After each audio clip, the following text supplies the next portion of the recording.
Good evening. I'm going to call this study session to order. Confirmation of a quorum, City Clerk. Yes, Mayor, confirming a quorum. Thank you. And so we will have a quarterly Silicon Valley Power update. Before John, our director, got started, I wanted to let the council know that the reason why we're here this afternoon or evening is to start to bring quarterly updates on activities taking place in Silicon Valley Power. Over the last couple of meetings that the director and I have had, it's clear that there's some upcoming pending policy decisions. There's some legislative and regulatory items that impact our business and the model that we have, as well as some pending decisions over the next 6 months. And so we thought it would be a good idea to bring regularly a quarterly update on Silicon Valley Power so that the full council is aware of activities. So, John? Okay, thank you. Welcome.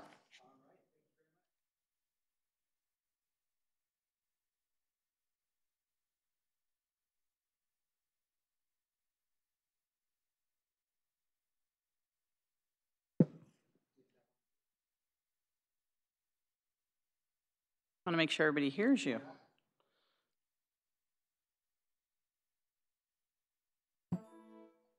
Oh, there we go. So I really wanted to, glad to have the opportunity to come talk to you about what's going on with Silicon Valley Power. And I'll do a little bit of a strategic plan update where we are in that. We'll talk about some of the policy strategic issues coming forward.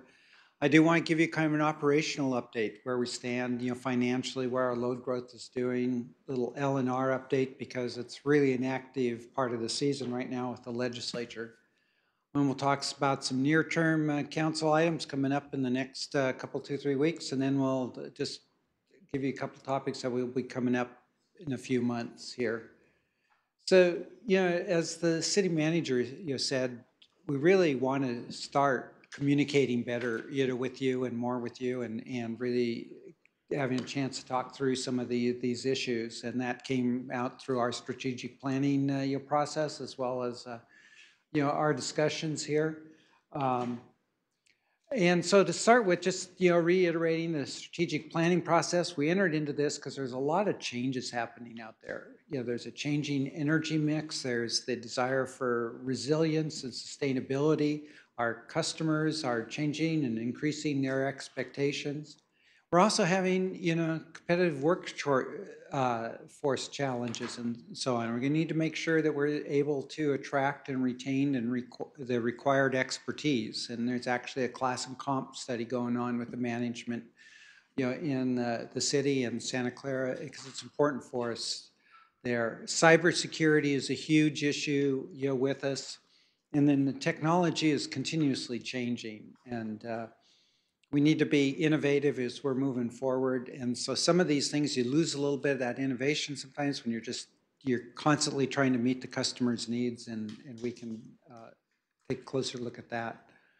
We did review our mission and our vision and values. I've presented this slide before. I'm not going to go through this, but really want to talk a little bit more about some of the initiatives, that we will be looking at here. And we'll be going through these in more detail, and we'll be bringing this plan back to the City Council, for approval as we get it, formalized here. But some of the initiatives are really in 4 different categories. First one is utility performance excellence. Here's an area where the workforce development retention's there, but also our processes and policies, going through and documenting those better and getting and improving those processes. Customer engagement's another area in satisfaction, and we'll be putting together a customer engagement plan so that we make sure that we do that communications well. Progress and innovations, we're talking about internal to utility, kind of an innovation center of excellence, because we got all these great employees come up with all kinds of great ideas and so on. You really need a chance to hear those ideas and vet them and see what action you want to take on these to make sure that we're running the forefront. Plus, we need a 5-year technology plan. That's another one of those. And then there's the whole big area of community and environmental stewardship, where we got everything from the electric vehicle blueprint, where we got the grant from the CEC. We've got climate action plans, smart city planning, integrated resource planning. There's a lot we're doing in that area. And this slide you can't read really well, but the really wanted to do is just show you that there's a whole series of initiatives here in each of these areas, and you can't do them all at once. So you want to kind of pick. It is kind of front end loaded. There's a lot of initiatives that are starting out right away, but we try to put them into your time frames. What do you start now? What is in the second 6 months to a year? What might you need to push off for a year to do it? Because we really want this to be a plan when we get it adopted that we can actually work through and actually accomplish what we're trying to accomplish. So this is where we're working now internally and staff kind of refining this so that we can bring to you an idea of what these are, what it takes to do them, along with the rest of the plan.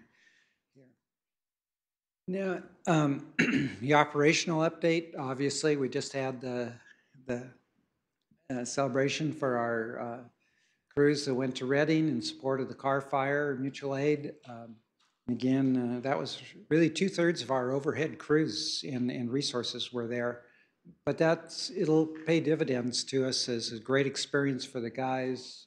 We had all 6 of our apprentices there who were able to do work that it might take years to get to in Santa Clara to get the same experience that they got in 10 days, there, and so on. So we got a lot of benefit out of doing this.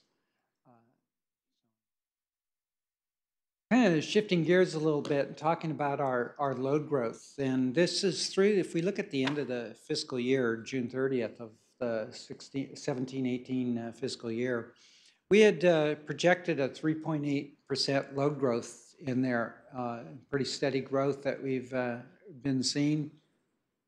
And we actually came out about 2.9. So not too bad, about not quite a percent, less.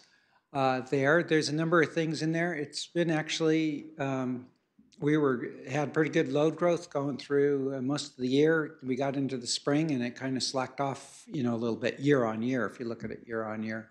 I think we had a couple of things. We had at least one major data center that was scheduled to come online in the beginning of the year. And we also had a fairly cool spring. And we've been having, even with all the fires and everything here, it's been a fairly mild summer, too, and that's reflected in our sales. This is megawatt hour, sales here. So this is the energy that we're selling.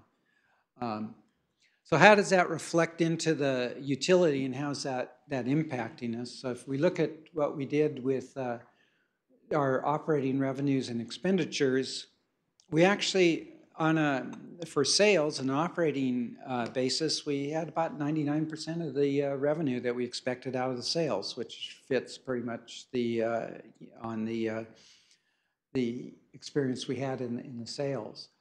Expenditures, we're down in a corresponding, amount. So we actually, finished up pretty close, about, $70,000 difference, there.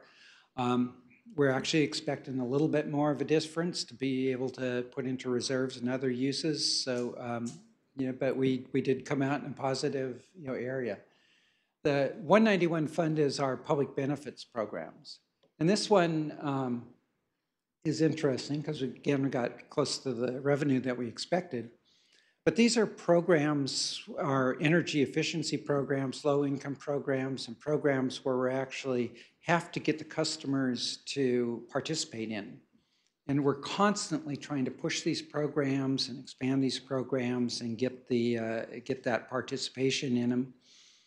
And you'll notice that we spent about 60% of what we expected, there.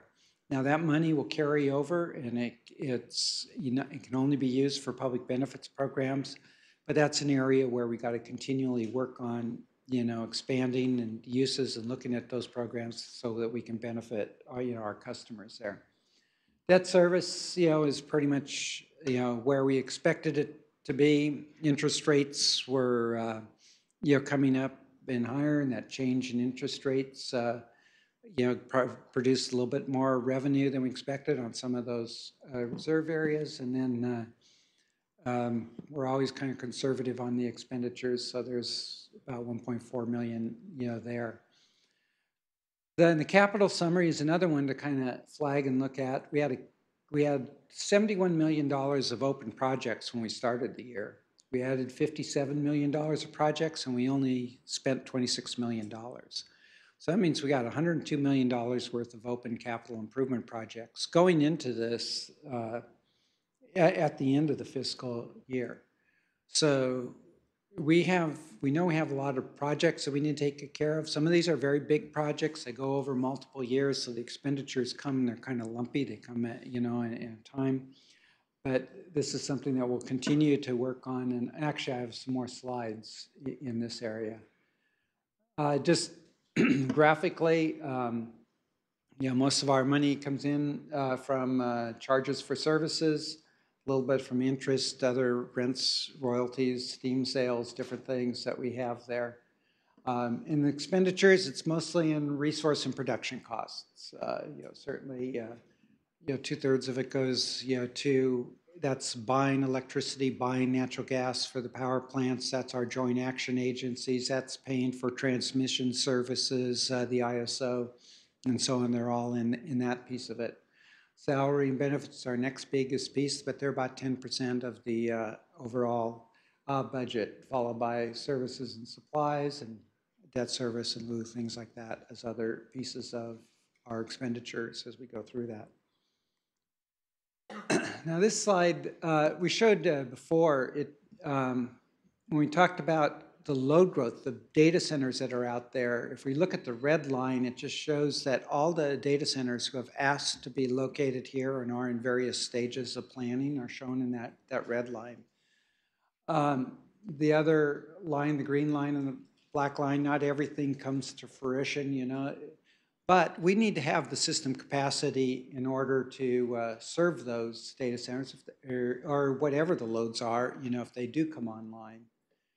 So that's what we showed, a number of projects there. The first one there, a breaker replacement, is important to increase our capacity. And that was completed on time in April and on budget by our engineering and field group here. The next project was some PG&E reconductoring, and probably a couple months ago now, you approved the interconnection agreement with the PG&E on this.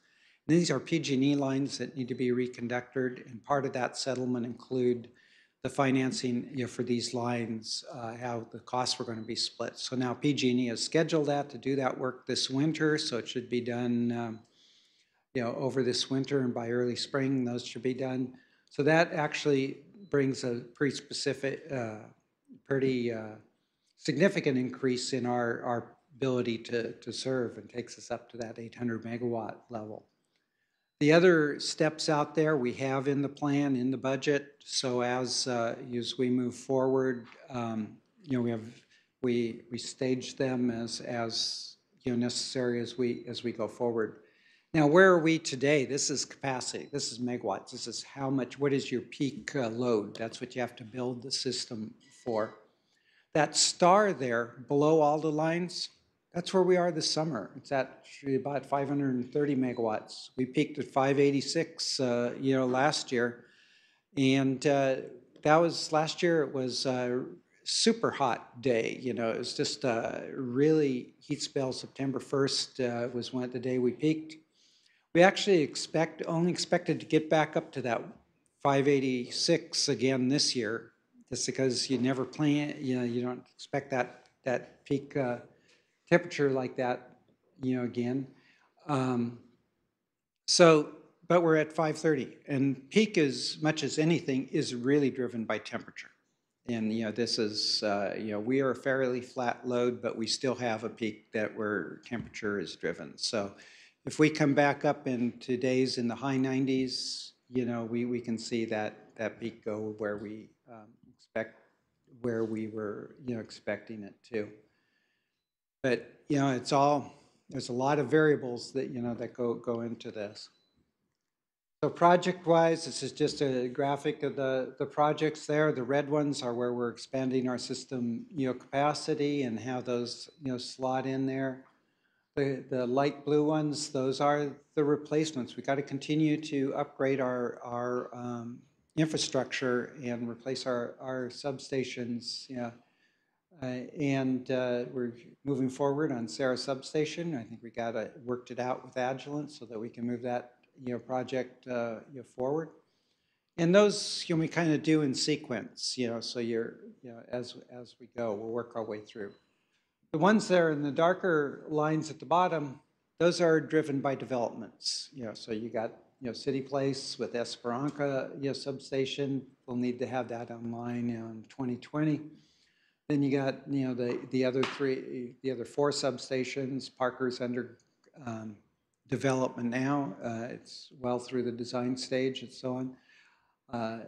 And the rest of them there. Those are being driven by specific developments. So there's a lot of work there, and we're working on plans to make sure that we're able to handle these. As an example, Parker Substation, the developer is actually going to be constructing the substation, doing the design construction to our standards, and they'll turn it over to us, once it's, complete. So, a number of different ways to handle these developments. So moving on to resource procurement. Here, again, we got a diverse mix. It's always worked well for us. Fuel type, location, ownership type. Talked about that before. You'll notice there's no more coal-fired plant on this mix. We're also missing a graphics packaging, which was a cogen plant here in town. So this mix does migrate over time also. Renewable requirements, and we'll have a few more slides. We have a specific on this specific project.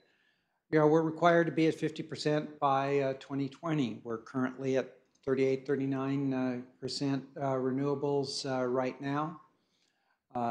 There's legislation out there that's likely to pass. They'll target 60% as a hard target and 100% zero carbon by 2045. And that's legislation that's likely to pass. And we're evaluating a number of, always evaluating opportunities as they come into us. We have one, a wind project that I'll talk about a little bit more in New Mexico. And I got a couple slides on that. And of course, our residents are being served by 100% carbon-free, starting this year. So renewables, this is where we sit here. We're at, we're actually, in that, excuse me, about 38%, now. As our loads, grow, that percentage kind of drops a little bit, and then as contracts come on, it bends up. You see how the Viento Loco wind power purchase agreement will add to those. Now the kind of the black line at the bottom is the current requirements, where it was 25%, in 2017 through 2019, jumps to 33 in 2020 through 2023, and then jumps to 40, et cetera. You can see we're well above that line, the current requirements. And now the yellow line there that shoots up much quicker, that's SB 100, the proposed legislation. And again, it goes to 60% by 2030 there, with that aspirational goal of 100% carbon-free by 2045. So that just kind of shows where we sit in those. Now, legislation is really something. We're actually tracking 161, bills that have impacts on us. And we work with the Northern California Power Agency, our other munis, and through the California Municipal Utilities Association are all very active there. Councilmember O'Neill's the chairman of the L&R Committee for NCPA. And they're meeting tomorrow because we're getting right at that end of that very active season. They have to do the legislation by the end of August here. Some of the bills that there's a number of bills that have to do with wildfire legislation, everything from limiting utility liability, which you see advertisements on PG&E where you got, on TV where PG&E and others are funding these. Now, it turns out that, that strict liability applies to, to us, too. So even if you follow all the standards, you do everything right, if your lines were associated with the cause, you could still be held liable for the costs. But that's probably not going to go forward, any changes in that, the utility liability, the inverse condemnation type of thing. But a lot of discussions on forest management, insurance pools, jurisdiction issues, and we just need to be on top of all those and working with those. SB 100, talked about that one before. We're well positioned to make those targets, and CMUA is continuing to push amendments, not so much for us, but for other utilities, so that they don't strand any of the investments that have been made to date there. AB 1813, that's regionalization. This is where you got right now the transmission system is operated by the California Independent System Operator, and it's a California organization. The board of directors is appointed by the governor of California, and so on. And this bill would reformat that to an independent board with the idea that the organization would expand through the Northwest and the Western United States. Now, in some ways that sounds fine. It expands the markets, and the access and so on. But what you lose a lot in that is any California really input into the pricing. All the transmission pricing and everything is all federally regulated through the Federal Energy Regulatory Commission. So if you get an independent board, with 8 or 9 states, inputting into this, there's a lot of Wyoming wind developers who would love to build, billions of dollars worth of transmissions to California and charge it to California ratepayers. And those are the types of things that are of concern in this regionalization effort here. And so we're pushing, to get those taken. And there are existing markets that handle the imbalance between the areas so that we can take advantage of renewables in other states and vice versa. You hear that already exist. There's also a lot of different bills that impact local control. There's a whole series of bills that say, like promoted by the Imperial Irrigation District that says, you should force everybody to buy geothermal from the Imperial Valley, or these spot bills, biomass bills, wind, green hydrogen, biomethane, and these bills try to force the solutions on us as opposed to just giving us the targets to shoot for. They try to tell you, how to do it. It's because you got these, specific people who have interest in these that are trying to push them. So it's an effort that we just got to keep a track of. A lot of times, it just requires a study, but that's staff resources and so on to do.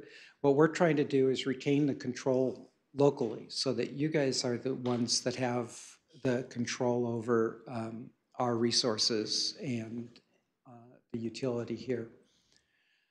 There's a bill on direct energy transactions or direct access. We're telling the PG&Es of the world and the independent, IOUs, investor-owned utilities, that they have to allow third parties to sell to their non-residential customers.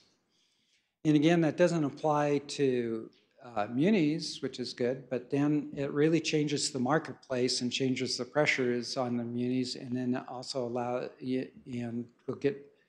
it also increases pressures from our own customers as well as others and third parties. It really is it will be an interesting change if that goes forward.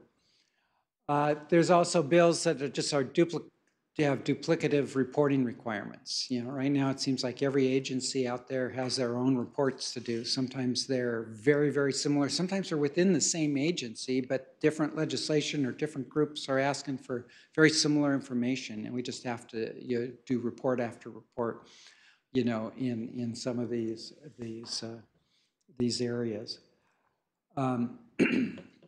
Another area, you know, a lot of it focuses on regulatory. I'm going to jump in now into some of the regulatory agencies. A lot of these are aimed at climate adaptation and resiliency planning, and they're kind of focused in those areas. There's one requirement that we will be coming to council with here is a requirement that exists today where we have to have bring to council for your approval to decide whether or not any of our facilities are in a wildfire threat area. So now you think about Santa Clara, you know, we're not in a real wildfire threat area here. But we have facilities in a bunch of remote counties, you know, Stony Gorge, Black Butte, Grizzly. We have properties, the Loyalton properties, Altamont there. Some of these properties are in fire threat areas. And if you look at the California Public Utilities Commission fire threat map, two of our hydroelectric projects, Stony Gorge is right on the edge of one of the threat areas, and our Grizzly is embedded into a Tier 3 fire threat area. And our Loyalton property is also in a fire threat area. So what we'll be bringing forward is, you know, we'll have to ask you for finding that some of these facilities are in, you know, fire threat areas, and then we'll have to bring forward a wildfire mitigation plan, you know, for approval. So we would intend to do this in September here too. Another area is interesting is the low carbon fuel standard. And we've recently, in the last couple of years, signed up for this program, and we're actually getting some substantial money from the low carbon fuel standard program because we do serve electric vehicles, you know, here. And so we get credits and allowances for doing that. The state, CARB, State Air Resources Board, was proposing rules because they wanted to do a point of sale rebate program for electric vehicles.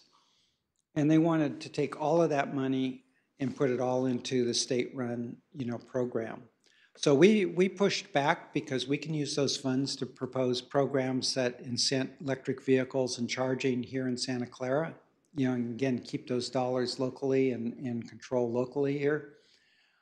So we pushed back, and we're successful, and including working with NCPA and our staff members were actually directly involved in this, get to the point of where they now propose that, okay, for utility, our side, only 20% of our funds will have to go into the statewide program. 80% of them will be retained here for these types of programs. And then also, and this was pushed by one of our staff members, is that, and we want you on those statewide rebates, we want you to brand the rebates in Santa Clara to Santa Clara and Silicon Valley Power. You know, so, you know, since we're funding those. And so far it's sounding like they're, you know, accepting or proposing this. The CARB is actually proposing this as a compromise. So we'll see how the rulemaking goes through, and we'll stay involved. Another area that we're actively involved in is PG&E files gas transmission rate cases. And this is what you pay to have natural gas brought to our power plants. And our power plants are tied to what they call the local transmission system. And if you look over to the right there, you'll see that in 2016, there was a huge jump in that cost. It went from just, you know, under 44 cents there to, you know, over 10, 12 cents in cost for delivering gas. Just to put that in context, that was an $8 million hit a year to us with that jump, you know, there. So we participate in these rate cases. We're trying to work out a compromise with them.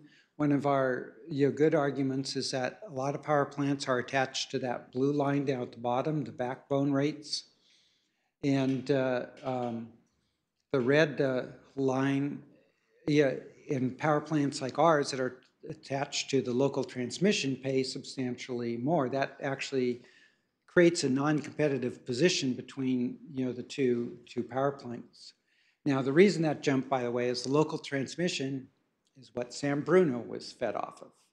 So what we're seeing here is PG&E passing through all the improvements they're needing to do to the lines, talking about earlier, to us, as the ratepayers. So that's what we're looking at. I think we actually have a couple of compromises that we're actually putting on the board that will cap our costs, here. So, but we're working with other utilities in Northern California through kind of an informal Northern California Gas Coalition, SVP, Northern California Power Agency, Redding, Modesto Irrigation District, Turlock Irrigation District, Roseville, all operate generation that are connected to these local transmission lines. So we're working together with the PUC in this rate hearing. So just moving on to some of our near-term council decisions that will be coming up. Next week, we'll be bringing, our plan is to bring to you the Viento Loco wind energy, and I got a slide on that. We'll also talk about refinancing our 2008 bonds, and there's a couple of pieces to that. One is a letter of credit and reimbursement extension, and then the second part is the actual refinancing. And then the rate restructuring that I alluded to before. So the Loco Viento wind energy power purchase agreement, it's a 200 megawatt project in New Mexico there. And it's actually interconnected to the, in Arizona, to the Palo Verde bus point in Arizona that is actually the edge of the California independent system. And the ISO actually controls it from there, which means that it's the highest level of renewable energy credit. It's actually considered part of California because of that connection. Now, New Mexico wind has higher capacity, some of the best capacity in the nation. Factor as far as the amount of wind blows, it's probably 20% better than some of the California wind projects. And it actually ramps up in the evenings and so on, complements our solar in California, very well. So it's putting out the most when the prices are higher, in California here, so it has value. It's a 20-year term agreement. It's about $30 million a year for the energy, but again, it's a 200 megawatt project, and there's numerous performance guarantees built into the contract and off ramps for us. It'll come online in about, is expected in 2021. So it fits again into that curve, and that's, we saw. This is just a graphic of, you see the California solar, how the red curve in the middle, how that ramps up in the middle of the day, and you see how the wind starts building later in the day and the evening there, which is actually the toughest time in California, and the most expensive prices are in those early evening hours there. The map on the right just shows the deeper colors, of the higher wind speeds that are going down through the Great Plains area and so on. And it's not really visible, it's not visible on the map, but we're in that the middle to eastern part of New Mexico in this project, where this project exists. So again, this is where that power purchase agreement fits into the mix. It shows you how it ramps us up and keeps us well above the statutory requirements. And of course, renewables is going to be, procurement's going to be something that's going to be an ongoing for us, as we go forward, here. Now, Nick, going on to the next one that we'll be bringing forward is the refinancing of our 2008 B bonds. We've gone through a couple of refinancings, both at MSR and NCPA in the last year or so. Those have saved us over $900,000 in savings to Silicon Valley Power in those agency refinancings. So those were all good. They also got rid of swaps, interest rate swaps, where you'd enter into variable rate financing, and then you enter into a swap with somebody who charged you a fixed rate, and they'd pay the variable rate there. Well, we have one of those in Santa Clara too. So our 2008 B bonds were variable rate demand bonds. It's our last bond issue in any of the agencies or Santa Clara that has a swap attached to it. So what we're proposing now is a good time to terminate that swap by refinancing to long-term or to fixed rate. It's not really very long-term anymore, but to fixed rate. What that does is it reduces some of the variable rate risk and a lot of the daily administrative burdens and costs just dealing with these swaps, and we're exchanging money with us. With JP Morgan, who holds the swap as collateral almost every day, wiring money back and forth, different things on this. But, it really, in doing this, it'll have a modest savings. It is positive because this is a good time to do this. There's a lot of demand right now for good quality California bonds out there. So it does have a positive value, but the big value in this is eliminating the risk of the interest rate swap and getting that off the books. Now, these bonds are backed by a letter of credit that runs through the end of October. It's another reason to start moving, now on this. So what we're doing here is on this, we intend to bring to you next week a resolution that will extend that letter of credit through the end of January, 3 months. That buys us the time to go through the refinancing process in a timely manner, in a manner that makes sense, and then we'll be coming back in probably October with the resolutions on the refinancing itself. So then we would go through this one. So that's kind of the plan in going through this. Now, the large customer rates, our business is getting much more dynamic. There's like transactions between all kinds of people. Even our largest customers, even though they buy the energy for us, they may be buying green power energy or renewable energy credits, and they may be selling these on the markets, doing trades, doing whatever. There's a lot of transactions out there. There's also a lot of variable market pricing. It changes throughout the day. There's on-site generation, solar, even fuel cells in Santa Clara now. There's on-site generation. And then a lot of people are trying to align their energy purchasing to their corporate goals, whether they want to be carbon free or do they want to be, green energy? Do they, they all have different definitions, what these things are. Now we're shifting from, a series of, tailored contracts, which is the way we've done this business in the past. What we want to do is shift to a series of rate schedules that fit these different categories here for our largest customers, and this is for our very largest customers, so that we can partner with them in meeting their needs. And so we bring those rate schedules to council for approval. They'd be set like any other rate schedule, and then we work with the customers to get them on the right rate schedule that would meet those needs. So it's a little bit of change in the way we've done this, but should still make meet the needs of our customers and so on. And again, we hope that in the September-October timeframe, we'll be bringing these rate schedules to council for action here. So a little bit longer term council decisions. Here we did include in our our budget, a 2% increase in January. There was no increase in January of 2018. So we are proposing a 2% rate increase in January of 2019. There'll probably be another rate increase proposed in 2020, and hopefully that'll catch us up, pretty well, here. It all depends on, the market, the sales, a lot of variables, that go into, this pricing. So that would be coming out in the November, timeframe there.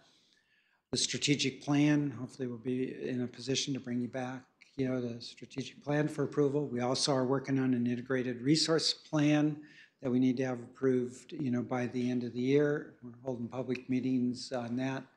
And then also potentially coming back to talk to you about the Utilities Administration building and how that may be funded. So we have that discussion, and again, trying to fit these in a reasonable timeframes, here, but we have to have the discussions on these.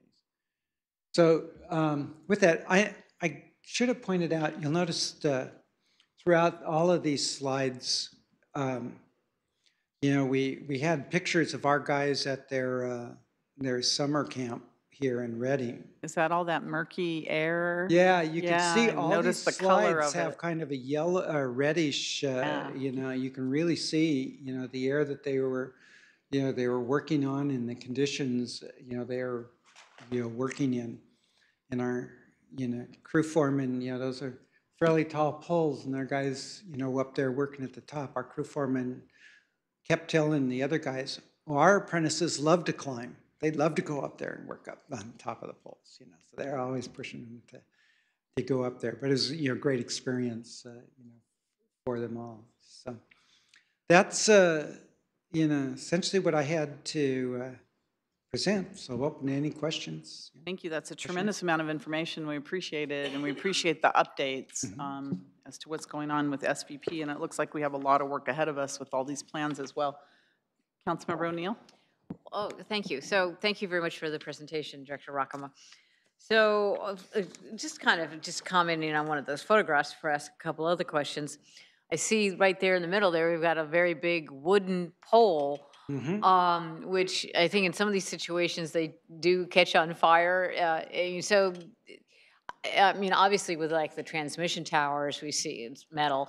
Do we think about going to more wooden poles instead of the, metal poles as opposed to the wooden, to like maybe to make them more resilient in fire situations? That's one of the discussions that are going on and with utilities and so on is what can we do to, fortify our facilities and make them more.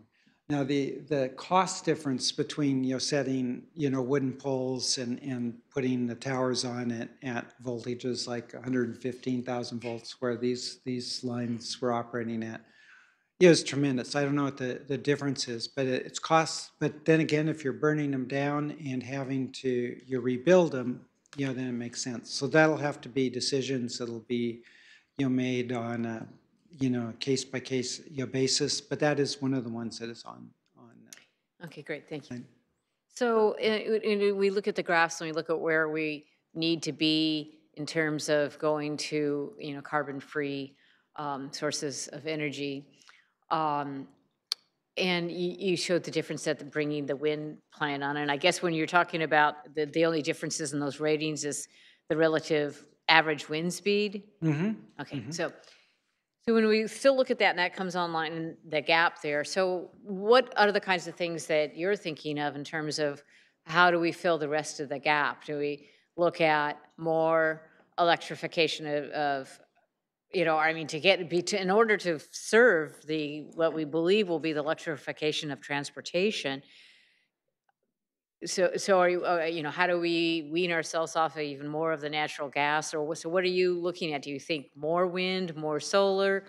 What do you think about like some of these fuel cells and the possibility of some of the hydrogen type, energy that you read a little bit about?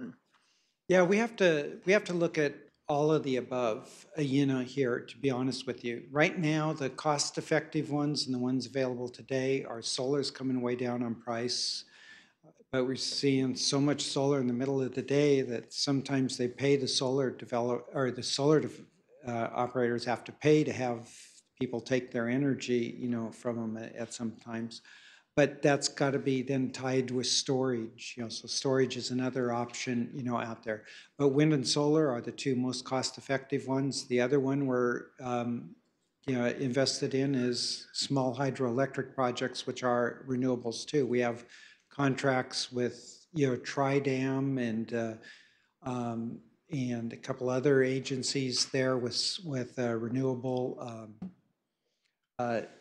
energy there. In fact, you see the blue curve kind of dip there in 2023. That's actually the Tridam contract expires, there. It was a 10-year contract when we entered into it, So those come and go a little bit.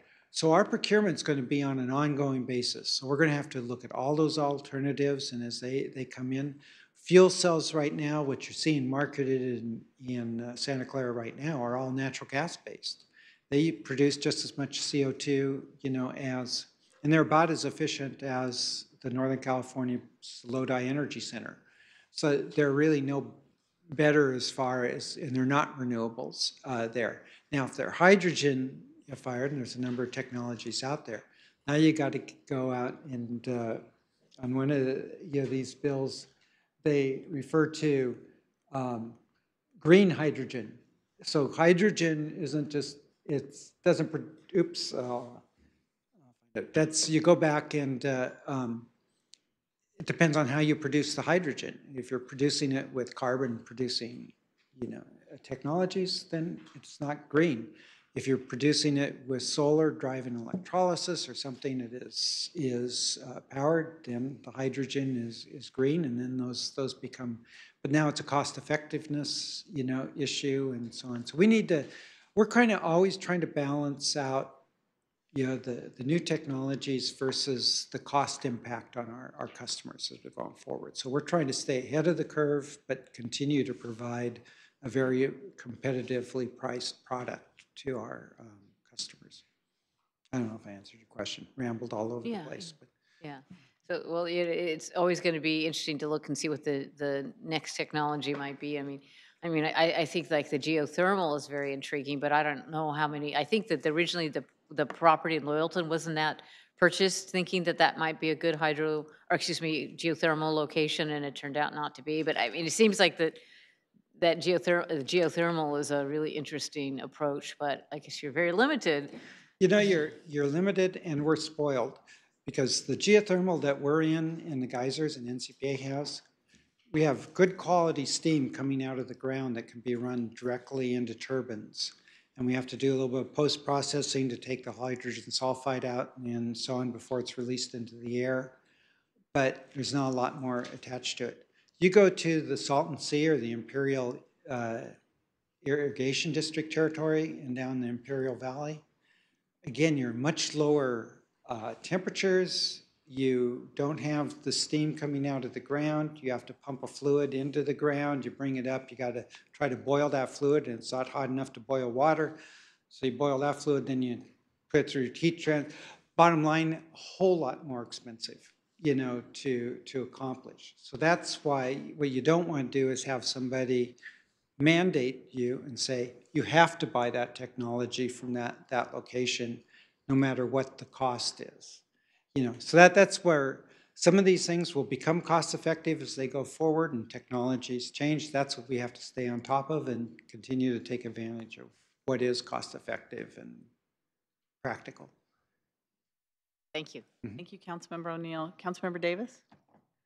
Thanks, Rocky, because I remember asking you a long time ago, where's your 5-year plan? And now you're going to give me quarterly updates, which is great, right. Especially with the legislation that's coming down and hard and fast. So one of my things was when you were talking about the fires, when we were out talking to the guys, I guess we'll have to build in a budget because it looks like these fires are going to continue. We're just in that world right now. Climate change is real, it's here, and we're going to have to be prepared. And we work with other areas, but it just seems like it's gonna be a never-ending thing. So I know that we'll have to talk to Deanna about maybe your budget or whatever, but what do we need to have to fight this? I mean, how are we gonna rotate people in, rotate people out, and, because it's just gonna happen. And so I'm just wondering, what equipment do we need? What kind of training do we need? I mean, like, what is it that we're gonna, for you, is gonna take? And I know you partnered with Reading, but, I mean, I don't know what else could possibly happen, and it was the worst fire, so. Yeah, now, when you get a big disaster like this, the good news, yeah, not good news, there's no good news, but No it's, good news, yeah, it's, when it's declared as a national disaster, you now have FEMA funds and so on. So we'll get reimbursed for our crew costs and our, equipment costs and so on in that response. And that's generally, the way it works. On the other hand, there may be things, one of the questions I asked the guys when they came back last week, was, okay, what worked well for you and what didn't?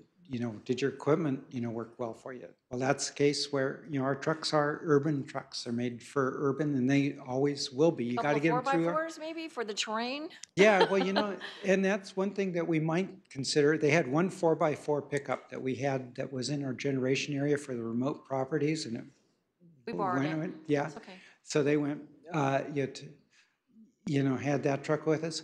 But what we might consider is the next line truck, and we have 3 of them. We might consider, as an example, a 4-wheel drive, line truck, for the additional amount. Because it has some advantages locally too. Part of it is like if you have to go across the park or a school ground field and so on in the wintertime, you get 2-wheel drive heavy trucks, you actually tear up the grass, and we end up replacing, sod and so on to do that.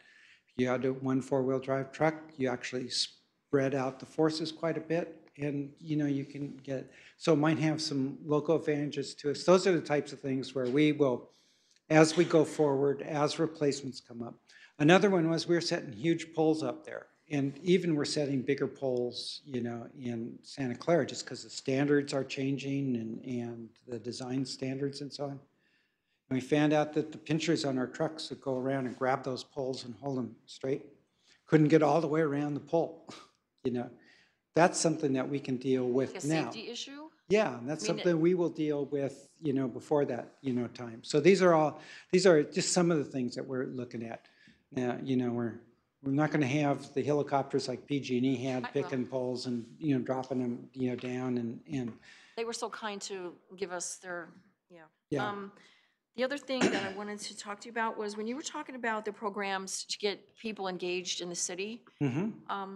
So I was thinking contests for the kids or the students, because a lot of them are into this. They're living with the global warming, and they're looking for ways of sustainability also. So is there like a contest we could have, or you guys could think of, to engage the students to come up with a better plan for how we're going to have sustainability?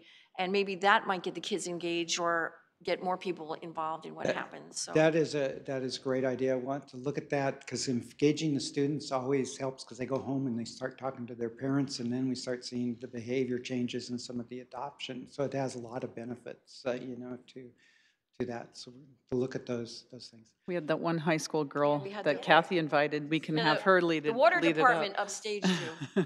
Yeah. So now you're going to come back. I was here. That was She was really amazing, right? Yes, We'll that have her was- lead she the was- charge. I do have to say, and I think I might have mentioned this before when we did the scholarships, we actually hired one of our scholarship winners, so we're starting to get some of that payback and look back. Recruit them young. Yeah, and just one other real Yes. quick thing is, Councilmember O'Neill mentioned the steel poles versus the wooden poles. In a reconstruction mode like this, you almost always go back with wood poles. And even the towers, transmission towers, and there was a lot of them with the Western Area Power Administration that were melted, just twisted, melted, and came down. Those big steel towers, they came down too. For reconstructing them, you always go back up with wood poles because when you get enough crews up there setting poles, you can get them set and up and the wires back up in the air very quickly. Then you might have to come back, and after the fact, reconstruct, like WAPA will have to come in. They lost a ton of transmission lines up in that area and isolated all of their hydro projects.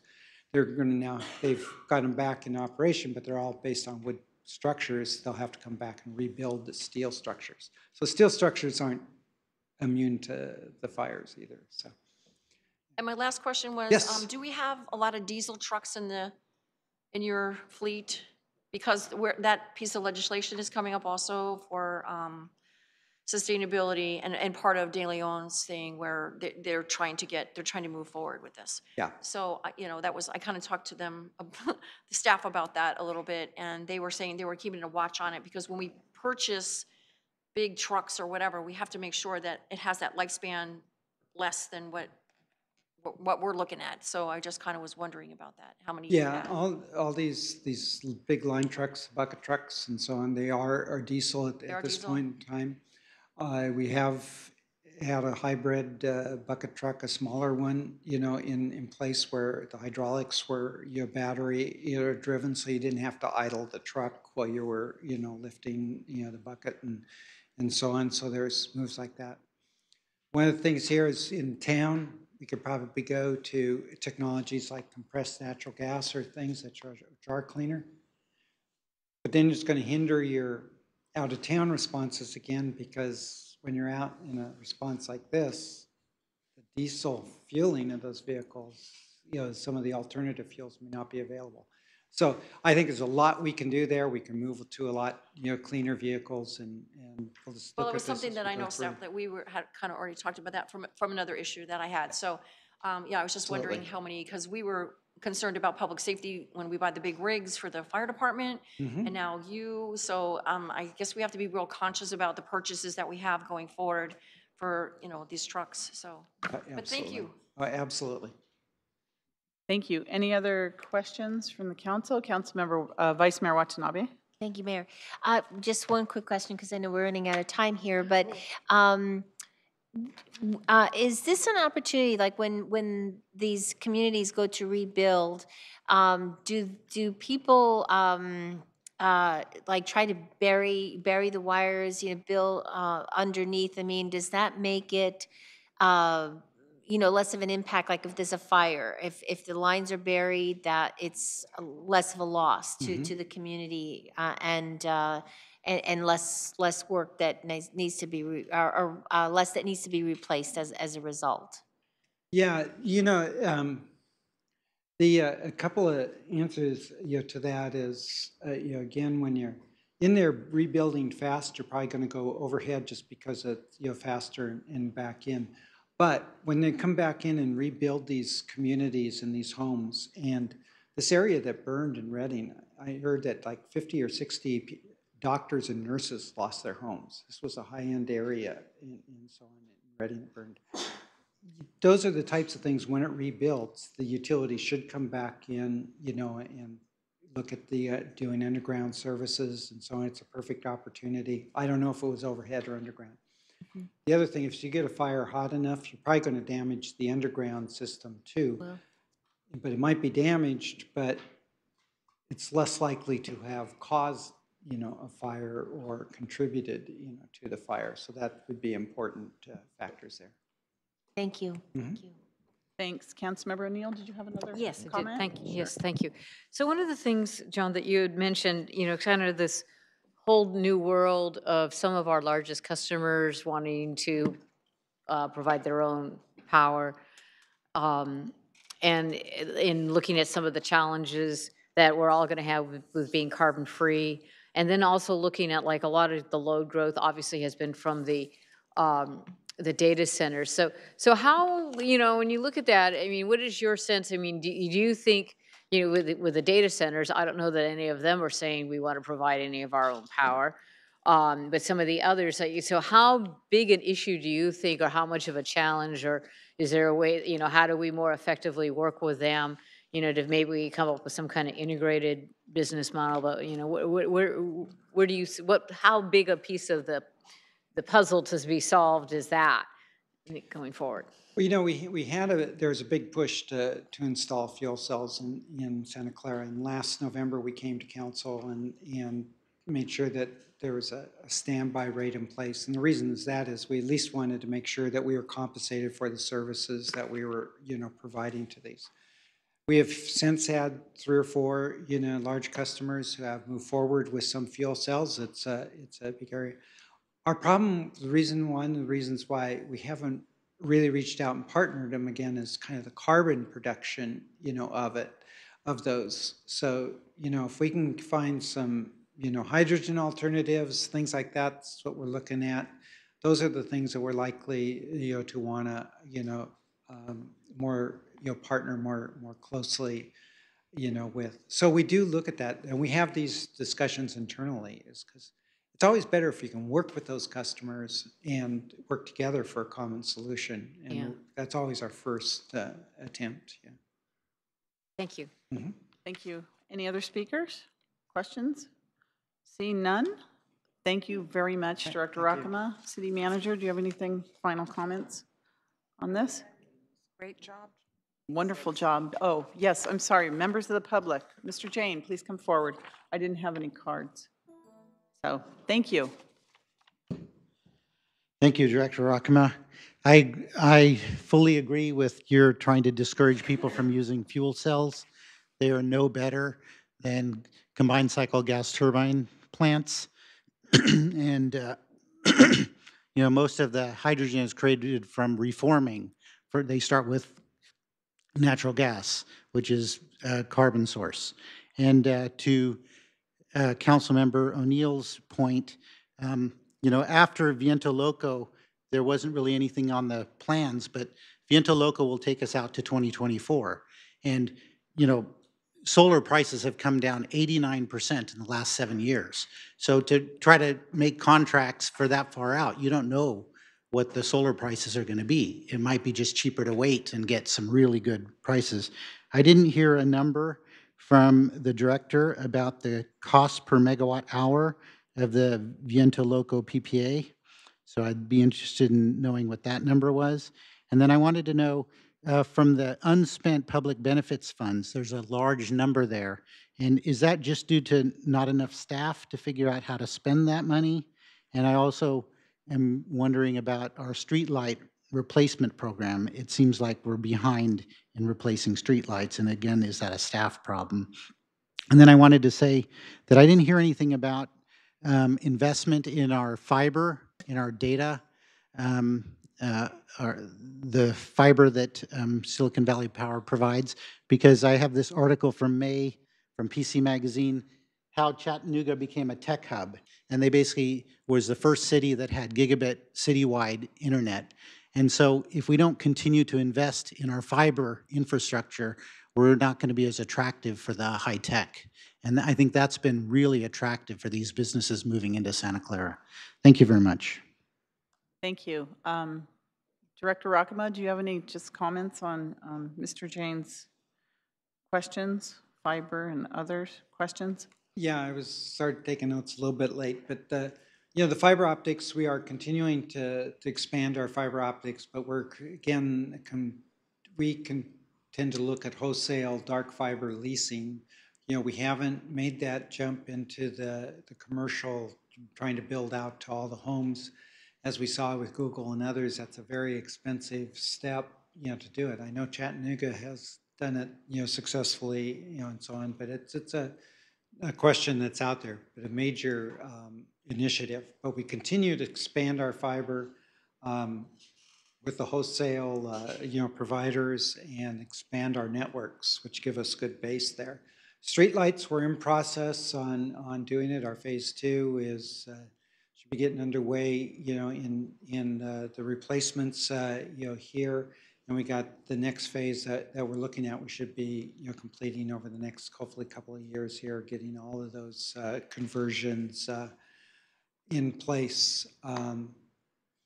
Generally, the price per megawatt hour is not a number with wind that we normally would quote. You can look at the size of the project and the capacity factors, and the price, and kind of back calculate it. But that's not normally a number that we would disclose here. But I'm trying to think what other issues were here.